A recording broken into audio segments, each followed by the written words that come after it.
Charity Oxfam ने एक report जारी की है जिसमें दावा किया गया है कि दुनिया के सबसे 5 अमीर लोगों की दौलत साल 2020 के बाद से अब तक बढ़कर दोगुनी हो गई है।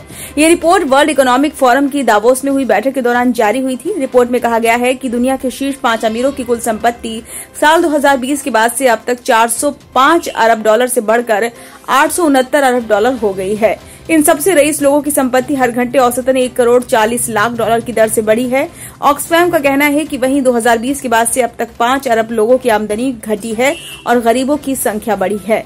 रिपोर्ट इनइक्वालिटी INC शीर्षक से सोमवार को ये रिपोर्ट फिर से जारी की गई। इसमें बताया गया है कि अमीरों की संपत्ति साल 2020 के बाद से औसतन 3.3 अरब डॉलर तक बढ़ी है।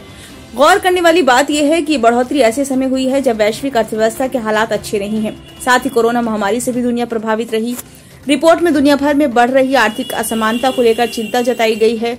जिन अमीरों की संपत्ति तेजी से बढ़ी है उनमें LVMH के चीफ बर्नार्ड आर्नोल्ड, अमेजन के चीफ जेफ बेजोस, निवेशक वॉरेन बफे, ऑरेकल के सह संस्थापक लैरी एलिसन और टेस्ला के CEO एलन मस्क का नाम शामिल है।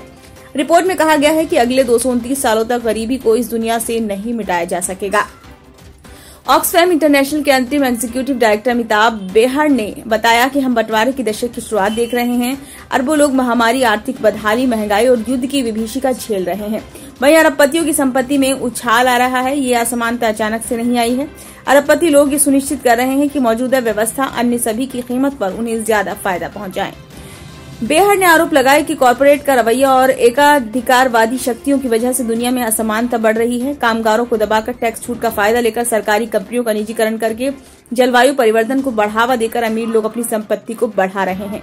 साथ ही वे सत्ता का दुरुपयोग भी करके हमारे अधिकारों, लोकतंत्र को कमजोर कर रहे हैं। रिपोर्ट में कहा गया है कि दुनिया भर में निजी सेक्टर कम टैक्स दरों, व्यवस्था की खामियों और अपारदर्शिता को बढ़ावा दे रहे हैं। टैक्स को लेकर नीति निर्धारण में होने वाली लॉबिंग से टैक्स दरों को कम रखा जा रहा है, जिससे सरकारी खजाने को नुकसान हो रहा है, जबकि यही पैसा गरीबों के कल्याण पर खर्च हो सकता था। ऑक्सफैम ने बताया कि कॉर्पोरेट टैक्स OECD देशों में साल 1948 में 48% थे, जो 2022 में घटकर महज 23.1% रह गए हैं। रिपोर्ट में अरबपतियों पर संपत्ति टैक्स लगाने वालों का सुझाव दिया है, जिससे हर साल 1.8 खरब डॉलर सरकारों को मिल सकते हैं। ब्यूरो रिपोर्ट, नई दिल्ली।